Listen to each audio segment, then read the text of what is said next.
الحمد لله نحمده ونستعينه ونستغفره ونؤمن به ونتوكل عليه ونعوذ بالله من شرور أنفسنا ومن سيئات أعمالنا من يهده الله فلا مضل له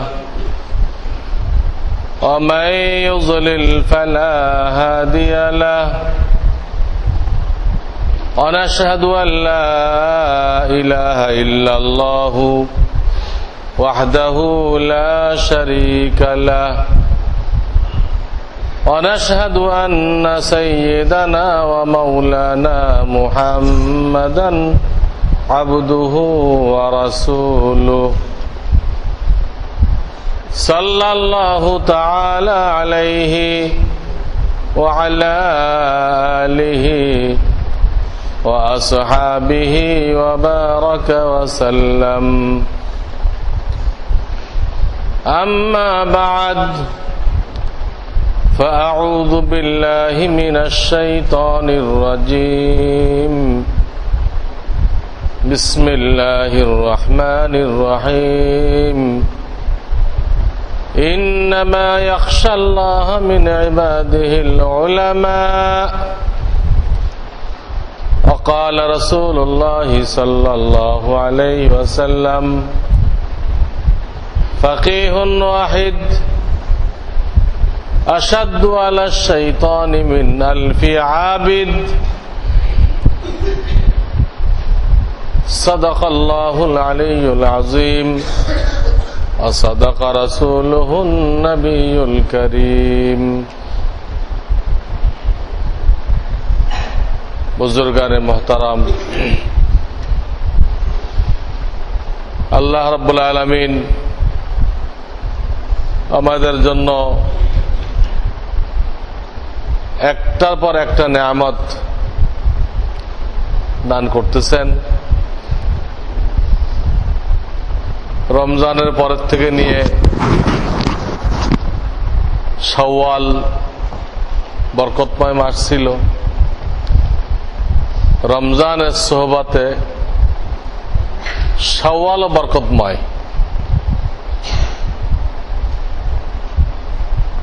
যে বরকত হাসিল করার জন্য সেখানে রোজা রাখতে বলা হয়েছে, সেই বরকত হাসিল করার জন্য হজের প্রস্তুতি করতে বলা হয়েছে, সেই বরকত হাসিল করার জন্য যারা বিবাহ শাদী করতে চায় 12 মাসের 12 মাসেই জায়েজ আছে, তো শাওয়ালকে প্রাধান্য দিতে বলা হয়েছে। যদি কেউ পারে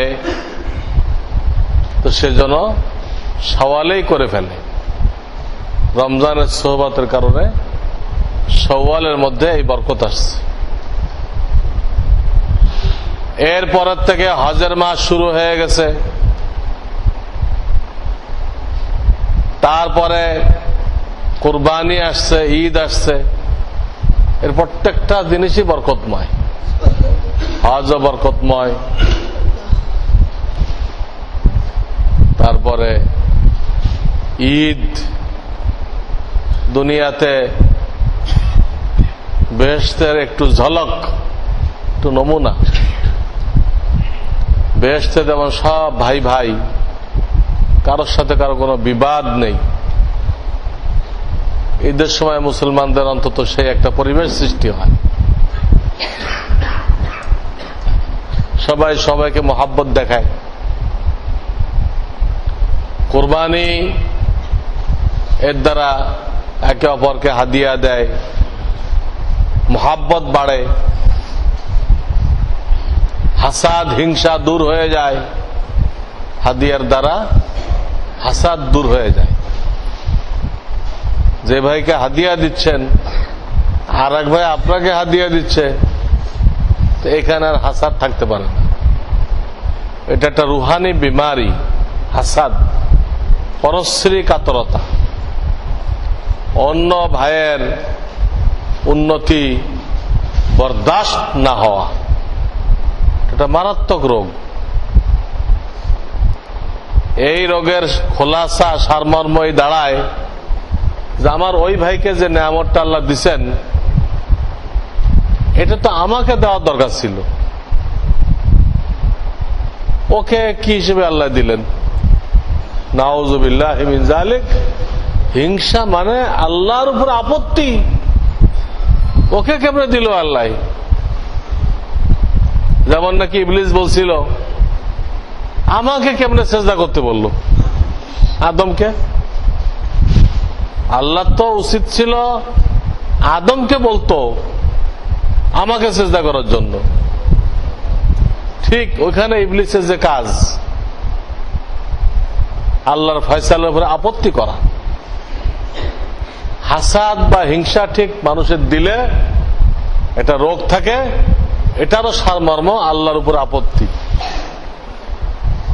যে নিয়ামতটা আমাকে দেওয়া উচিত, ও একটা গাধা, ওকে দিল কেন? আমার কত জ্ঞান আছে, প্রভাব প্রতিপত্তি আছে, আমাকে দিলে এটা কত কাজ হইতো, ইত্যাদি ইত্যাদি। নফস অনেক রকম ধোঁকা দেয়।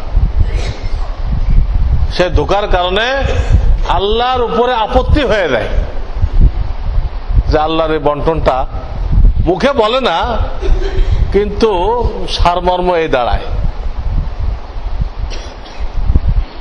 হিংসার সারমর্ম আল্লাহর উপরে আপত্তি। অথচ আল্লাহ যে বন্টন করেন, এখানে আমাদের কারো কোনো আপত্তি করার অধিকার নেই।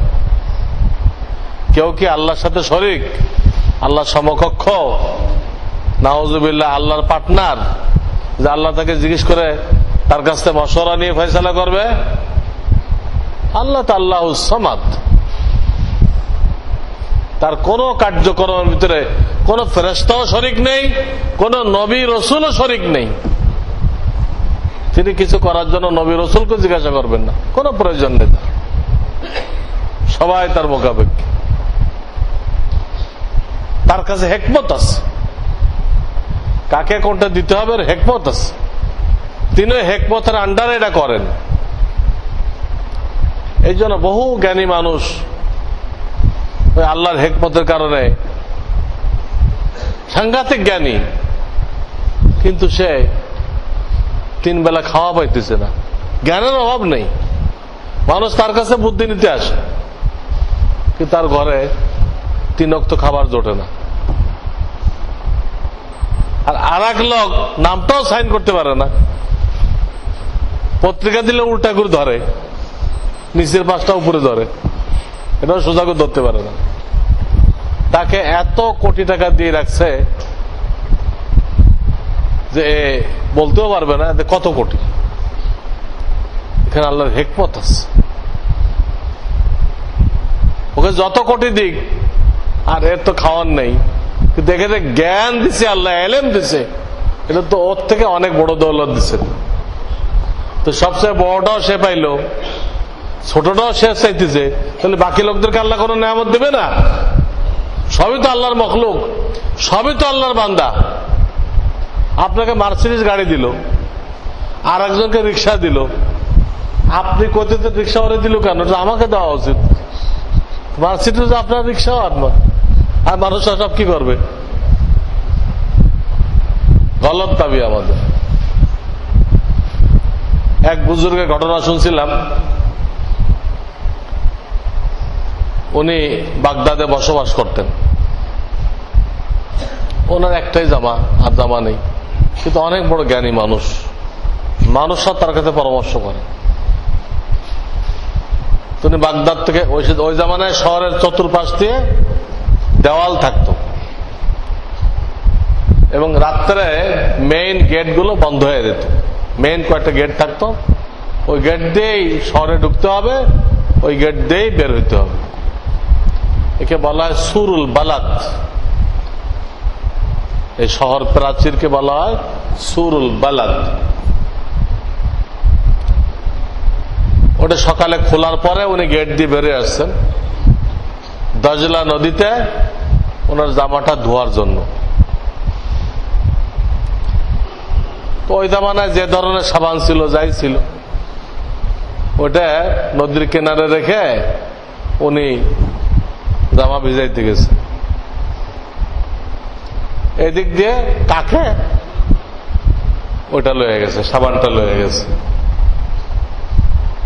উনি মনে মনে খুব দুঃখিত হইলেন যে আমি এতদিন পরে জামা সাফ করার জন্য একটা জিনিস জোগাড় করলাম, জামা ভেজাতে যে এটা কাকে লয়ে গেল। জামাটা আর পরিষ্কার করা হলো না। যাক আর কি করবো, পানি দিয়ে ধুয়ে উনি আবার শহরে ফিরে আসতেছেন। শহরে এসে দেখে যে গেট বন্ধ। খুব আশ্চর্য হইলেন যে এই গেট তো রাত 10টায় বন্ধ হবে আর ফজরের পরে খুলে দেয়। আজকে সকাল 10টায় বন্ধ কেন? সকাল 10টায় তো শহরের এই গেট বন্ধ থাকে না কখনো, আজকে বন্ধ কেন? পরে খোঁজ নিলেন বন্ধ কেন। তো গেটের দারোয়ানরা বলল যে এই বাগদাদের ভিতরে যে বাদশাহ আছে, এই বাদশাহ একটা বাজ পাখি পুষত। এই বাজ পাখি কেমনে খাঁচার থেকে বের হয়ে গেছে। খাঁচার থেকে বের হয়ে যাওয়ার দরুন উনি অর্ডার জারি করছেন সমস্ত গেট বন্ধ করে দাও। কোন দিক দিয়ে বেরোয় আমি দেখবো এটা। সুতরাং শহরের সমস্ত গেট বন্ধ করে দেওয়া হয়েছে। এটা শুনে উনি আরো মর্মাহত হইলেন, আমাকে এত জ্ঞান দিছো তুমি, সমস্ত শিক্ষিত লোকেরা আমার কাছে পরামর্শ করে, আর আমার না খাওয়ার ব্যবস্থা আছে, না কাপড় ধোয়ার ব্যবস্থা আছে, যা করছিলাম তাও লয়ে গেল কাকে। আর এত বড় গাধা, এরে তুমি রাজত্ব দিয়ে দিছ। যে সে তার মাথায় আসছে বাজ পাখি বেরোইতে হলে জনগণ যে রাস্তায় বেরোবে ওই রাস্তায় বেরোতে হবে, অথচ তাম আসমানের দিক ফাঁকা, ওই দিক তো কোনো গেট নেই। এইটুকের মাথায় আসলো না গাধা কিভাবে দেশ চালাইতেছে। হাদিস আছে এই টাইপের লোকেরাই রাষ্ট্র চালাবে। মিশকাত শরীফের প্রথম হাদিস যেটা, হাদিসে জিব্রাইল, হাদিসে জিব্রাইল প্রথম হাদিস, এটা হাদিসের কিতাবে। সেখানে আছে নবী আলাইহিস সালামের জিন্দেগির শেষের দিকে একবার জিবরিল আলাইহিস সালাম আসলেন মুসাফিরের বেশে, এসে কয়েকটা প্রশ্ন করলেন। কিন্তু এই লোক যে জিব্রাইল, হুজুরে ঘুণক করে ধরতে পারেন নাই। প্রশ্ন করে চলে যাওয়ার পরে নবী আলাইহিস সালাম এটা বুঝতে পারছেন। আল্লাহ জানাই দিতে এই প্রশ্নকারী কিন্তু জিব্রাইল মানুষের সুরতে আসছিল, মানুষের দিলে কিছু প্রশ্ন আছে, ওই প্রশ্নগুলো আপনার কাছে হল করে সবাইকে শোনাই দেওয়ার জন্য। তো প্রথম প্রশ্ন করছে, ওনার প্রশ্ন আর নবীজির উত্তরের মাধ্যমে 23 বছরে নবীজি যা তালিম দিচ্ছেন পুরো তালিমের সারমর্ম হয়ে গেছে ওখানে। প্রথম প্রশ্ন করছে ঈমান কি জিনিস। জবাব দিচ্ছেন আল্লাহর উপর বিশ্বাস, হ্যাঁ ফেরেশতার উপরে, আসমানি কিতাব, নবী রসুল যেগুলো আমরা বলে থাকি এগুলো জবাব দিচ্ছেন। 2 নম্বরে ইসলাম বা আমল কি জিনিস, বলে তুমি এই যে সাক্ষী দাও আল্লাহ ছাড়া কোনো মাবুদ নেই, মুহাম্মদ সাল্লাল্লাহু আলাইহি সাল্লাম শেষ রাসূল, এগুলো সাক্ষী দাও। নামাজ পড়ো, রোজা রাখো, যাকাত দাও, হজ করো, এগুলো আমল। 3 নম্বর প্রশ্ন করছে ইহসান কি জিনিস, ইহসান ইখলাস। নবী আলাইহিস সালাম জবাব দিয়েছেন যে এমন ভাবে ইবাদত করো কেমন যেন তুমি আল্লাহকে দেখতে পাইতেছো। কেমন যেন, দুনিয়াতে আল্লাহকে দেখা যাবে না, জান্নাতে যাই দেখা যাবে, ধারণা করতে হবে। যদি এত উচ্চ ধারণা তোমার দ্বারা সম্ভবপর না হয়, ওই ধারণা করতে গেলে তাসাউফের লাইনে অনেক কুরবানি পেশ করতে হবে আপনার। তখন আপনি আমি ওই ধারণা করতে পারবো আমি যা নামাজ পড়তেছি আল্লাহকে কেমন যেন দেখতে পাইতেছি। সে যেদিকে চায় ওখানে আল্লাহর কুদরত নজর আসে, আল্লাহকে সে উপলব্ধি করে, যেখানে আল্লাহর কুদরত দ্বারা আল্লাহ পর্যন্ত পৌঁছে যায়। যাই দেখে ওখানে আল্লাহর কুদরত নজরে আসে, সে আল্লাহকে দেখে। আর যদি এই উচ্চাঙ্গে ধারণা করতে না পারো, তো এতটুক ধারণা করো যে আমার আল্লাহ আমাকে দেখতেছেন, যাই করি না কেন উনি দেখতেছেন। ওনার কাছে কৈফিয়ত দিতে হবে। চাই নামাজ পড়ি, চাই দোকানদারি করি, চাই চাকরকে শাসাই, চাই বিবিকে রাগ করি, যাই করতেছি সব তিনি দেখতেছেন, রেকর্ড করতেছেন। যদি গলত হয়ে থাকে, সীমালঙ্ঘন হয়ে থাকে, অহংকার হয়ে থাকে, হ্যাঁ, শক্তির বড়াই হয়ে থাকে, এটা আল্লাহ আমাকে পাকড়াও করবে। কত শক্তি হয়েছে, আসো আমার সামনে, আমার সাথে শক্তি দেখাও। এটা জবাব দিলেন। 4 নম্বরে উনি প্রশ্ন করলেন কিয়ামত কবে হবে। নবীজি বললেন এটা আমিও জানি না, কেউ জানে না, কোনো মাখলুক জানে না। আমি তো জানি না, কোনো মাখলুক জানে না। তখন সে আগন্তুক মুসাফির বলল, আচ্ছা ঠিক আছে, তো কিয়ামতের আলামত বলেন। আলামত তো ওখানে 3টা আলামত উল্লেখ করা হয়েছে। একটা আলামত হলো ছেলে পেলে বাপ মায়ের সাথে এমন আচরণ করবে তারাই এই বাড়ির মালিক, আর বাপ মা হলো এই বাড়ির দাস দাসী। এই হলো কিয়ামতের আলামত। ছেলে মেয়ে মালিক, বাপ মাকে তারা পরিচালনা করবে, আর বাপ মা হলো তাদের গোলাম বান্দি। তারা যা অর্ডার করে ওটা করতে হবে, না খাওয়ান দেবে না, এমন উল্টা হবে। এটা তারা বোঝাইতে শুধু এখানে না, সব জায়গায় এইটাই উদ্দেশ্য না। ধরেন শিক্ষা প্রতিষ্ঠান, সেখানে নিয়ম হলো টিচাররা যেভাবে বলবে ছাত্ররা সেইভাবে চলবে। তো ওই হাদিস দ্বারা বোঝা যায় যে এটা থাকবে না। শিক্ষক ছাত্ররা যেভাবে বলবে ছাত্র শিক্ষকদের ওইভাবে চলতে হবে, আর না গুলি করে দিবে।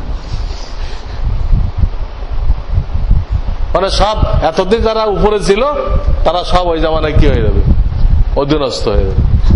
আর যারা অধীনস্থ ছিল তারা হট্টাকর্তা হয়ে যাবে। এই একটা আলামত কইলেন। দ্বিতীয় আলামত বললেন সমাজের মধ্যে সবচেয়ে নিকৃষ্ট শ্রেণী যারা, নিকৃষ্ট শ্রেণী বোঝাইতে হুজুর শব্দ ব্যবহার করছেন, কথাও কইতে পারে না, জুতাও ছিল না, শব্দ আসছে ওখানে, তাদের জুতা কেনারও পয়সা ছিল না, কাপড় কেনারও পয়সা ছিল না, বকরি চড়াইছে। এই টাইপের লোকেরা দেশের নেতৃত্ব দিবে। ওয়াইদা রাআইতাল হুফাতাল উরাতা আল বুকমা আসুম্মা মুলুক আল আরদ। মুলুক মানে রাজা বাদশাহ, জুতা নেই, জামা নেই, বকরি চড়াইছে, কথাও কইতে পারে না। কথা কইতে মারেন নাকি, মানে কি কথার কথা নেই, একটা সম্মান করে কথা বলবেন, তো একটা তরিকা আছে না, আপনি কেমন আছেন এইভাবে বলতে হবে। আচ্ছা এই কথা বলতে পারে না মানে হয়তো আপনি দিয়ে শুরু করছে, শেষে কইছে আর একরকম করে, এই আপনি কেমন আছো, আপনি কিছু খাও, কথা বলা হলো। আপনি দিয়ে শুরু করলে কি দিয়ে শেষ করতে হবে এটুক ভাষা তুমি জানো না, তুমি দেশের হট্টাকর্তা হয়ে বসে আছো। এইরকম মূর্খ, হ্যাঁ, এই টাইপের লোকেরা দেশের রাজা বাদশাহ হবে।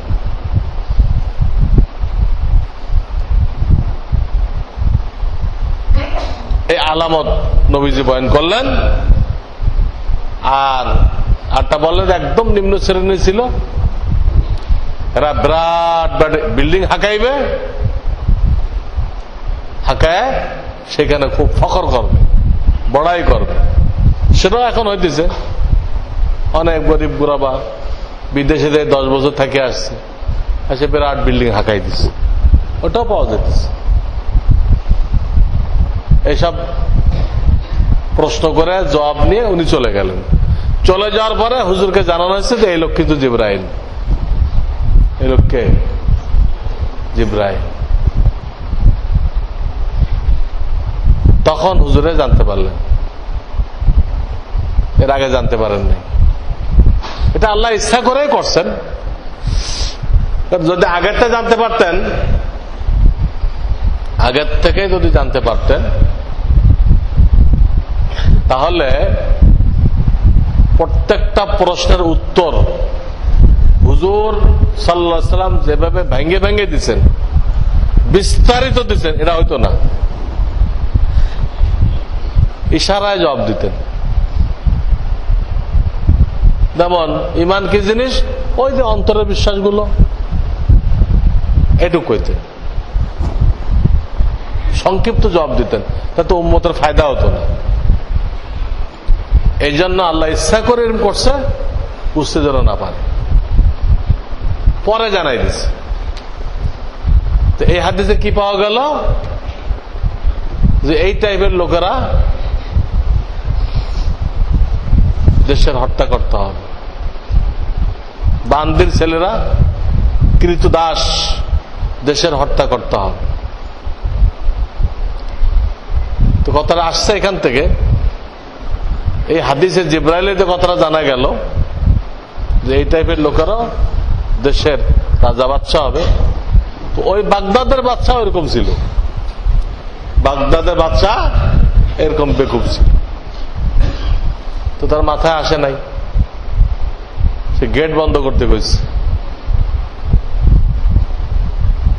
তখন ওই বুজুর্গ আরো মনের ভিতরে একটু দুঃখ পাইল, আল্লাহ এত জ্ঞান আমাকে দিছ, আমার এই অবস্থা, আর এত বড় বেওকুফ একে রাজত্ব দান করছে।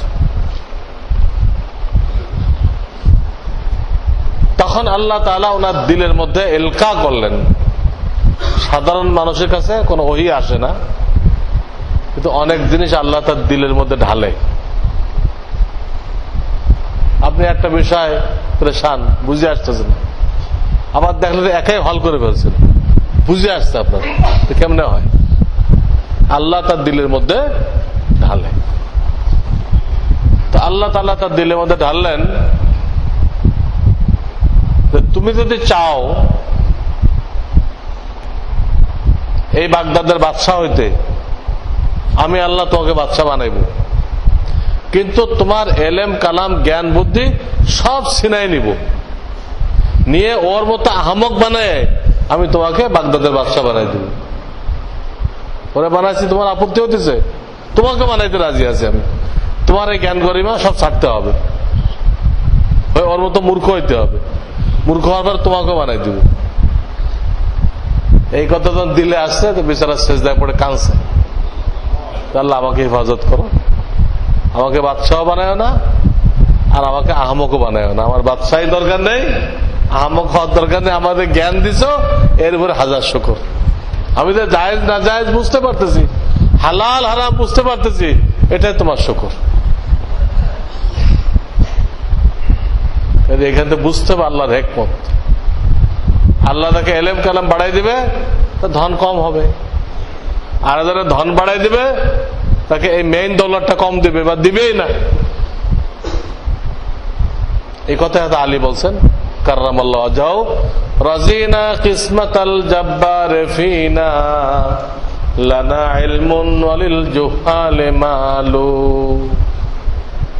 হয়তো আলী এই কথা বলছেন, আল্লাহর বন্টনে পর আমি রাজি হয়ে গেছি, আল্লাহ আমাকে এলেম দান করছেন, মূর্খদেরকে মাল দান করছেন। মাল তো যে কোনো সময় হাতছাড়া হয়ে যাবে, কিন্তু আমার এলেম তো জান্নাত পর্যন্ত থাকবে। মাল যে কোনো সময় হাতছাড়া হইতে পারে, কত মালদার লোক পথের ফকির হয়ে যেতেছে, পথের ফকির হঠাৎ দেউলিয়া হয়ে গেছে। এই যে শেয়ার ব্যবসা করতেছে মানুষরা, ধুমসে কিনতেছে, দেখা যাবে হঠাৎ এক কোম্পানি ঘোষণা করছে তো দেউলিয়া হয়ে গেছে, আর আপনি সেই কোম্পানির কয়েক লক্ষ টাকা শেয়ার কিনে বসে আছেন। যে কোম্পানির শেয়ার কিনছেন এই কোম্পানি দেউলিয়া হয়ে গেল, তা আপনার এই 50 লাখ টাকা দায় দায়িত্ব কে নিবে? কোন গভর্নমেন্ট নিবে? আপনাকে ক্ষতিপূরণ দিবে? তারা পলিসি করে দাম বাড়াইবে, আপনি না কিনলেও আপনাকে রাস্তায় নামাবে এই শেয়ার কেনার জন্য। কিনতে চান না, এমন লোভনীয় করে পেশ করবে তো কিনতে বাধ্য হইবেন। এরপর যখন ওই কোম্পানি দেউলিয়া হয়ে যাবে, কেউ আপনার দিকে ফিরেও তাকাবে না। এলে হারাম পয়সার রেজাল্ট, এ তো জুয়া। বর্তমান শেয়ার বাজার টোটাল জুয়া। শরিয়াতে যে শেয়ার বাজার আছে, শরিয়াতে আছে, সেটা বৎসরে একবার দাম বাড়বে। যে কোম্পানি যখন বাৎসরিক হিসাব টানবে, তো যদি তার লাভ হয়ে থাকে ওই লাভটা শেয়ারের উপরে ভাগ করে দিবে। যে আমার 100 টাকা শেয়ার এই বছর 110 টাকা হয়ে গেছে, লাভ হইলে। লাভ না হলে বলবে আমার 100 টাকা শেয়ার এবার 90 টাকা হয়ে গেছে। তো বছর শেষে যখন সে হিসাব করবে তখন সে একটা মূল্য ঘোষণা করবে। আর বর্তমানে যে শেয়ার প্রত্যেক দিন দাম বাড়তেছে, প্রত্যেক দিন কি কোম্পানি লাভ ঘোষণা করতেছে? আর এত টাকা লাভ কিভাবে হয়? এটা কৃত্রিম ভাবে এটা করা হয়, ধোঁকাবাজি করে। যে কোম্পানি শেয়ার বাজার তো ভিন্ন হয়ে গেছে, এটা যে কোম্পানির শেয়ার ওই কোম্পানির সাথে এদের কোনো যোগাযোগ নেই। এরা যে কোম্পানির শেয়ার বেচতেছে সেই কোম্পানির সাথেও শেয়ার মার্কেটের কোনো সম্পর্ক নেই। ওরা ওইখানে বসে কিছু দালাল দাঁড় করায়, যারা বেশি চালাইতে পারতেছে, বাকি লোকেরা ধোঁকা খায় ওটা কিনতেছে। রেজাল্ট কি হবে? পথে বসতে। তো আল্লাহ তাআলা এইভাবে তাকসিম করেছেন, ধন দৌলতকে এইভাবে তাকসিম করছে, তাহলে হিংসা করা যাবে না। তো মূল কথা ছিল যে আল্লাহ তাআলা শাওয়ালের পরে হজের মাস দিছেন, হজের মাসের পরে কুরবানির মাস দিছেন।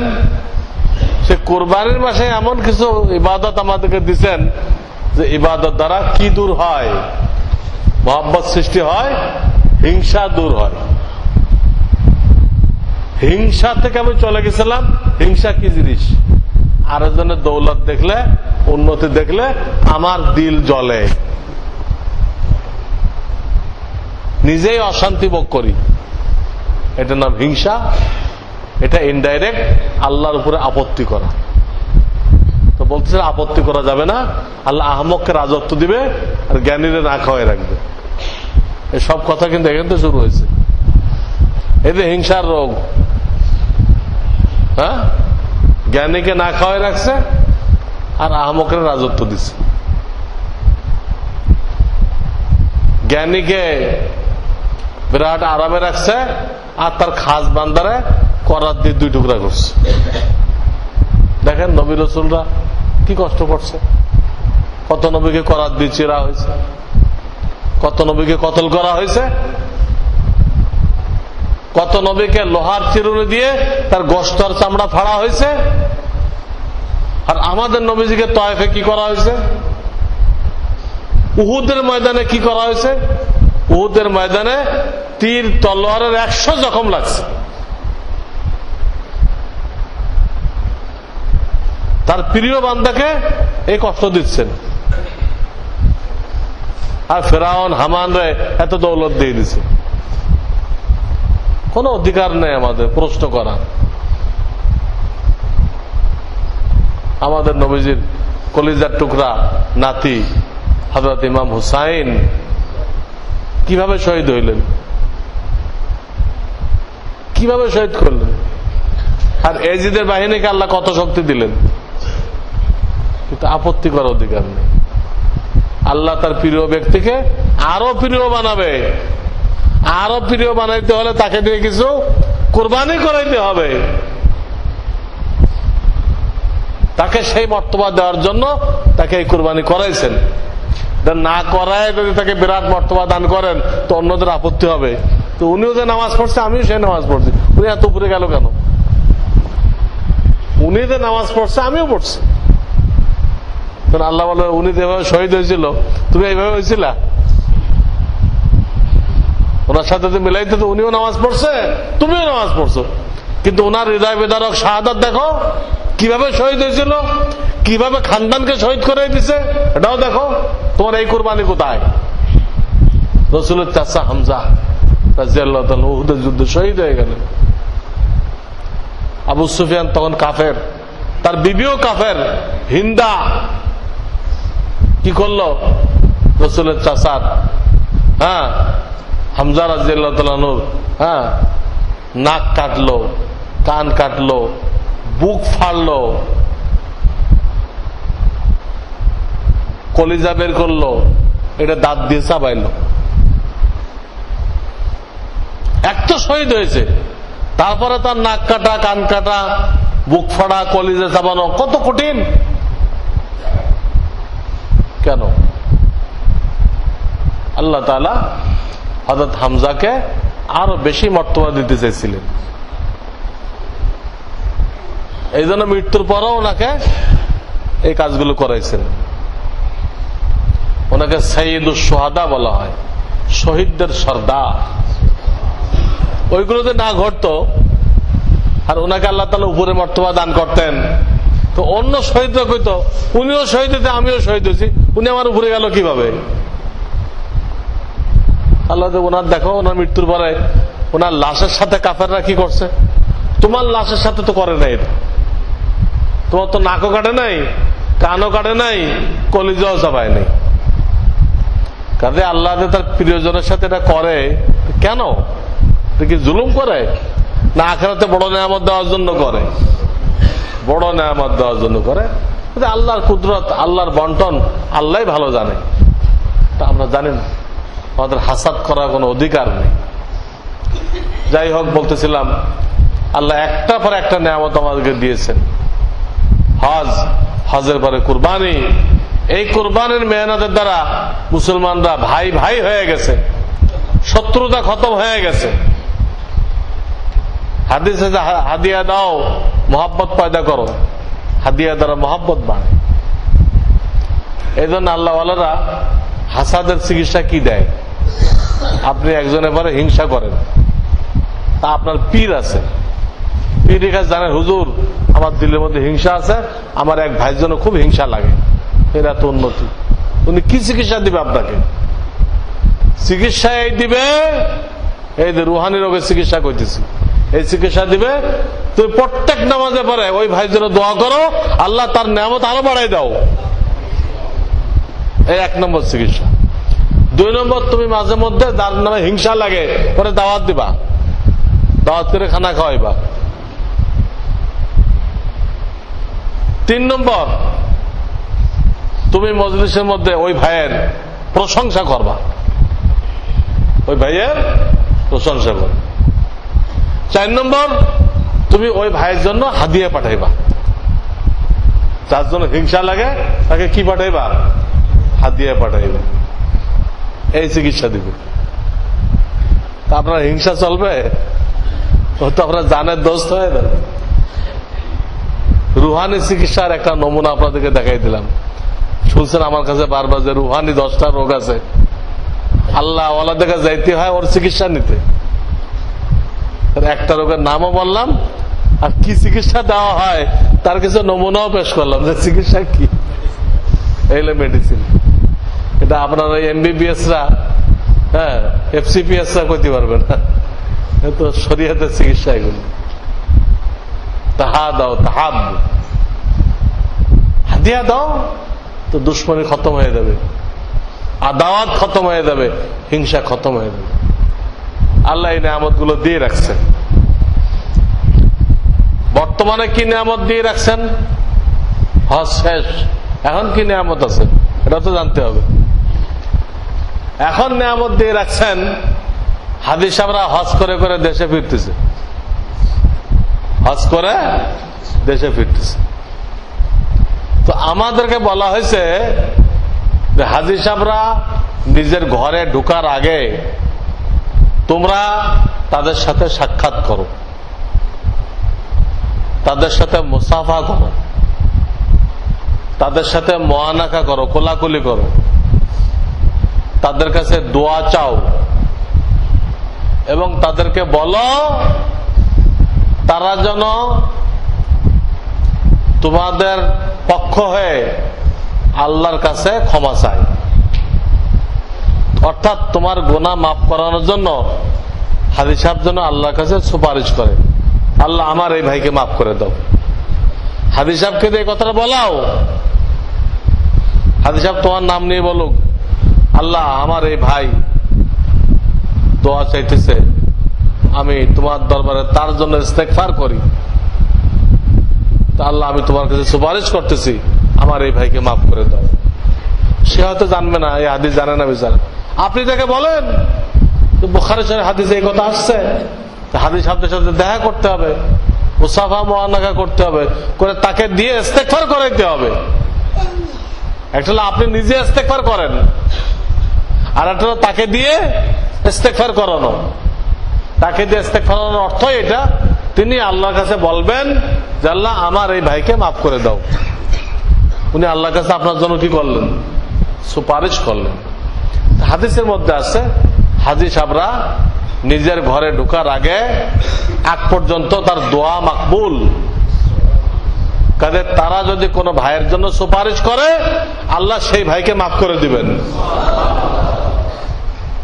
এই জন্য প্রত্যেক এলাকায় হাজী সাহেবরা আসলে ওই মহল্লাবাসীর দায়িত্ব, হয়তো এয়ারপোর্টে এগুলো করানো, অথবা তাকে বলা ভাই আপনি আগে আমাদের মহল্লার মসজিদে আসেন, এসে আমাদের জন্য কি করে দেন, একটু দোয়া করে দেন, এরপর আপনি কি করবেন? ঘরে ঢুকবেন। দুটো সুরত হইতে পারে, এয়ারপোর্টে যে দেখা করে এই দোয়াটা করানো যায়, অথবা তার মহল্লার লোকেরা একখানে জড়ো হইলো, হাজী সাহেবকে প্রথমে তার সামান চলে যাক বাসায়, সামান দরকার নেই, উনি এখানে আসলেন, আসার পরে যারা জমা হয়েছে তাদের জন্য দোয়া করে দিলেন, দিয়ে ঘরে গেলেন, তাহলে এই লোকগুলো গুনাহ মাফ হয়ে গেল। হাদিসে ওয়াদা করা হয়েছে। এখন এই নিয়ামতটা এখনো জারি আছে। হজের থেকে যখন ফেরা আরম্ভ হয়েছে তখন তো শুরু হয়েছে, এখন পর্যন্ত কি আছে? আরো অনেক হাজী সাহেব রয়ে গেছে। তো যদি আমরা এই কাজটা করতে পারি তো আল্লাহর ওয়াদা, হাজী সাহেবরা ঘরে ঢোকার আগে যার জন্য সুপারিশ করবে আল্লাহ তাকে মাফ করে দিবে। এই হলো হাদিস, বুখারী শরীফের হাদিস। কিন্তু আমরা যারা জানি 40 দিন পর্যন্ত দোয়া করলে কবুল হয়ে যাবে, হজ করে আসা পরে 40 দিন পর্যন্ত, এইটার কোনো হাদিস নেই। আমরা যারা জানি এটার কোনো হাদিস নেই। হাদিস হলো এইটা, ঘরে ঢোকার আগ পর্যন্ত এটা করাইতে হবে। আমাদের দায়িত্ব ওনাদের থেকে দোয়া নেওয়া। ওনাদের দায়িত্ব কি? ওনাদের দায়িত্ব কি এটা পালন করতে দেয় লোক 3 প্রকার হয়ে যায়, এর মধ্যে একটা ঠিক, দুটা গলত। হজের আসার পরে লোক 3 প্রকার।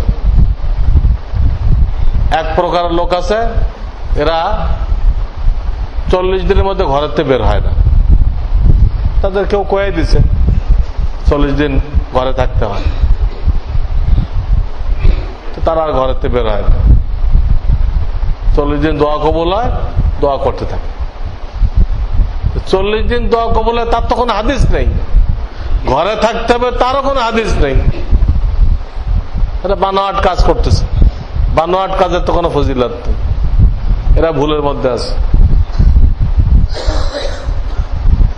আর এক গ্রুপ আছে হাদিস সাহেবদের, তারা দ্রুত কাজে নামে আগের থেকে বেশি ইনকাম করতে চেষ্টা করে, কেউ জায়েজ ভাবে কেউ না জায়েজ ভাবে বেশি ইনকাম করতে চেষ্টা করে। কেন?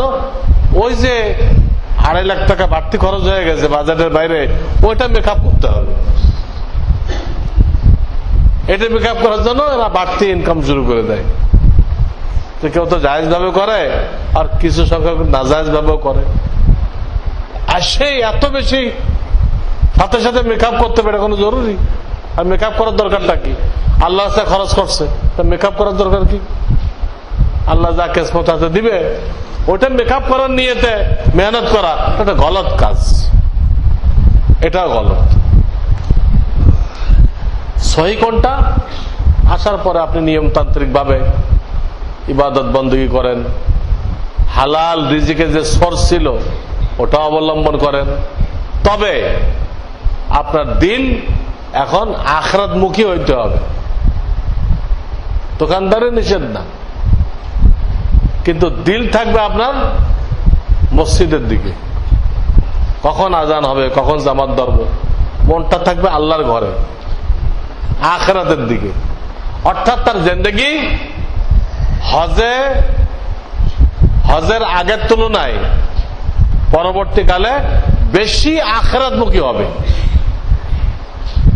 এটা হলো সহি, এটা হলো কোরআন হাদিসের তালিম। আল্লাহ তোমাকে তার ঘর দেখাই নিয়ে আসছে, এবং যেদিন যেখানে আল্লাহর খাস রহমত ছিল সেদিন তুমি সেখানে ছিলা। 8 জিলহজ আল্লাহর খাস রহমত থাকে মিনায়, তুমি মিনায় ছিলা। 9 জিলহজ আল্লাহর খাস রহমত থাকে আরাফায়, তুমি আরাফায় ছিলা। 9 তারিখ রাত্রে আল্লাহর রহমত থাকে মুজদালেফায়, তুমি ওই রাত্রে মুজদালেফায় ছিলা। 10 তারিখ থেকে 13 তারিখ পর্যন্ত আল্লাহর খাস রহমত থাকে মিনায়, তুমি মিনায় ছিলা। যেখানে যেখানে রহমতের বৃষ্টি বর্ষণ হয়েছে সব জায়গায় তুমি ছিলা। এখন তোমাকে আল্লাহমুখী হইতে হবে, আখিরাতমুখী হইতে হবে। দুনিয়াদারি করো নিষেধ নেই, কিন্তু দিল আখিরাতের দিকে। একজন ড্রাইভার যেভাবে গাড়ি চালায়, তার হাতে পায়ে অনেক যন্ত্রপাতি থাকে, মেশিনপত্র থাকে, কিন্তু ওই দিক তার নজর থাকে না, নজর সামনে থাকে। তার হাতে মেশিন, স্টিয়ারিং, গিয়ার চেঞ্জ করতেছে, ব্রেক চাপতেছে, পিক আপ চাপতেছে, হাতে পায়ে সব জায়গায় তার কাজ, কিন্তু সে একবারও ওই দিক তাকাইতেছে না। তাকাইতেছে কোন দিকে? সামনে 2 সাইডে গ্লাস আছে, গ্লাসের মধ্যে তাকাইতেছে। নতুবা সে একটু যদি ওইদিকে নজর না রাখে আর এক গাড়ির সাথে অ্যাক্সিডেন্ট করবে। একটু একজন মুমিনের মিসাল ঠিক এরকম, তার হাতে পায়ে অনেক কিছু দিয়ে সে কাজ করতেছে, দোকানদারি করতেছে, চাকরি করতেছে, ব্যবসা করতেছে, কিন্তু নজর আখিরাতের দিকে, যে আমার কোন কাজের দ্বারা আখিরাতের লাভ হবে, আখিরাত ক্ষতিগ্রস্ত হবে না, ওটার দিক নজর রেখে সে কাজ করতেছে। যে কাজের দ্বারা আখিরাতে ফায়দা হবে ওটা করতেছে, যে কাজ দ্বারা আখিরাত নষ্ট হবে, আল্লাহ নারাজ হবে, ওটা করতেছে না। আমার পীর ও মুর্শিদ বলতেন, আজকাল লোকেরা দোকানের মধ্যে টেলিভিশন লাগাইছে,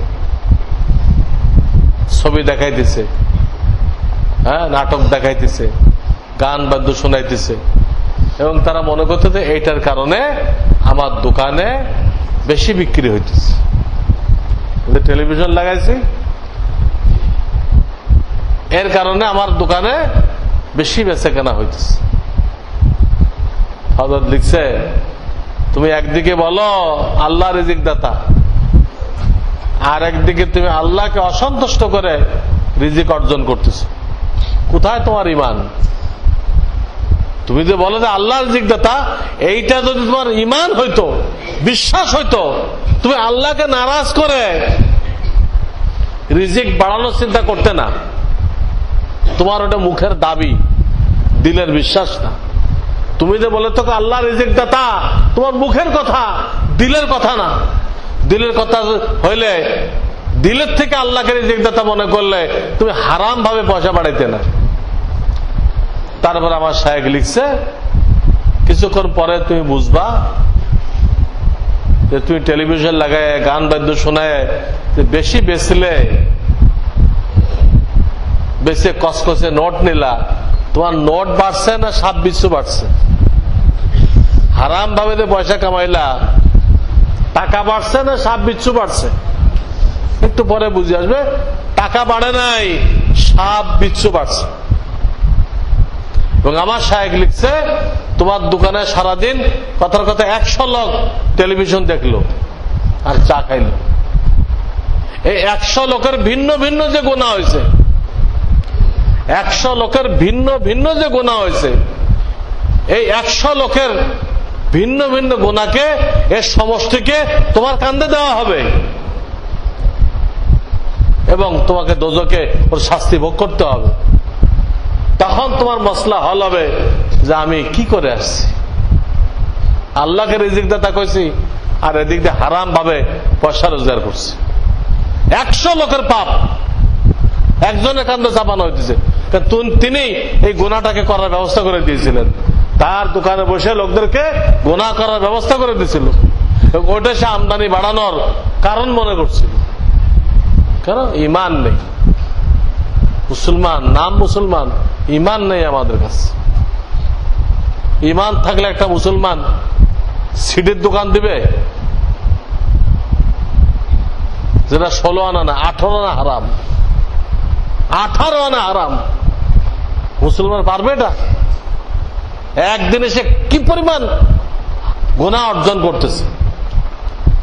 সিডি দিয়ে পয়সা নিচ্ছে, এটা হারাম। এটা নিয়ে যত লোক গুনাহ করতেছে সব গুনাহ সমষ্টি এই দোকানদারের উপর আসতেছে।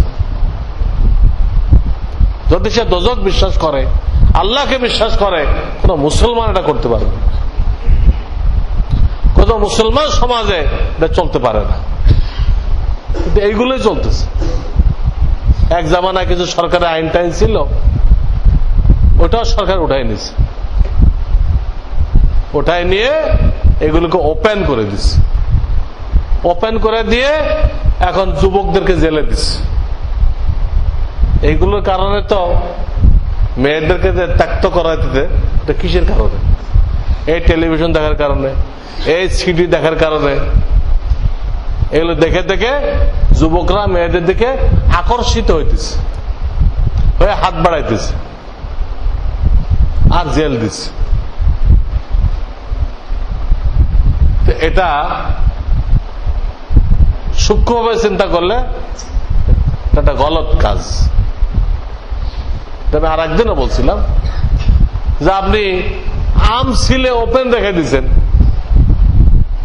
আম ছিলে, কাঁঠাল ছিলে ওপেন রেখে দিচ্ছেন, আর চতুর্দিক দিয়ে বড় বড় মাছি এসে পড়তেছে, আর আপনি মাছিগুলো পেটাইতেছেন।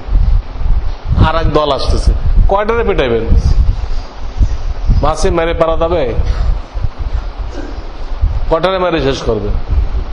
আপনি মাছি মারার পিছনে না পড়ে এইখানে ঢাকনা যদি লাগাই দিত তো কোনো মাছি আর আসতো না, একটা মাছিও আসতো না। তা আমাদের সরকার ঠিক ওই কাজটা করতেছে, মেয়েদেরকে ওপেন করে দিছে। হ্যাঁ, চতুর্দিকে মাছি এসে পড়তেছে, আর মাছিগুলো সব জেলে পাঠাই দিচ্ছে। মাছি রাখবে না, সব জেল। আরে বাবা, মাছি জেলে না দিয়ে এখানে পর্দা লাগাই দাও, হিজাব লাগাই দাও, পর্দার আইন করো। কোন মহিলা বেপর্দা বেরোইতে পারবে না, তত কেউ এগুলো করে না। কোন বোরকালাম এক্ষেত্রে এগুলো কেউ করতেছে না। এই আইনটা করো। তোমরা ল্যাংটা করতেছ, আবার যুবকদেরকে জেলে দিচ্ছ, এটা কি হলো? আগে আমরা ঢাকো, আম খোলা থাকলে মাছি আসবে। মেয়েরা উলঙ্গ চলাফেরা করলে এটা হবে, নিশ্চিত ভাবে হবে। এর জন্য সরকার দায়ী।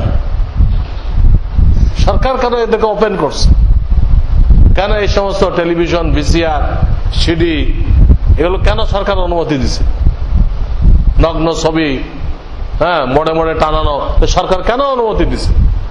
এইগুলো দিয়ে তো যুবকদের চরিত্র নষ্ট হইতেছে, যুবক যুবতী সব চরিত্রহীন হয়ে যেতেছে। তা মেয়ের কাছে কি মুসলমান মহিলা চরিত্র আছে? কার কারণে হয়েছে? সব গুণা চাপানো হবে এই রোকেয়ার উপরে। রোকেয়া জানেন নাই, যত বেপর্দ হইতেছে স্কুল কলেজের সমস্ত গুণা প্রথম চাপানো হবে এই মহিলার উপরে। এই খবিস মহিলা প্রথম এই রাস্তা চালু করছে, এরপর বাকিরা তারা নবী মেনে বা ইমাম মেনে ওর ইক্তেদা করছে।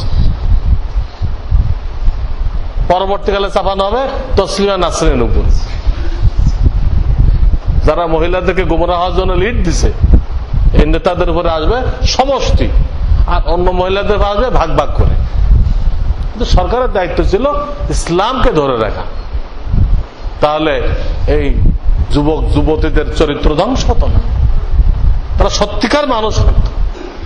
আল্লাহ তাআলা হক জিনিস বোঝার তৌফিক দান করে এবং আমাদেরকে হক নিয়ে হায়াত কাটানোর, ঈমান নিয়ে মৃত্যুবরণ করার তৌফিক দান করে। ওয়া আখিরু দাওয়ানা আনিল হামদুলিল্লাহি রাব্বিল আলামিন।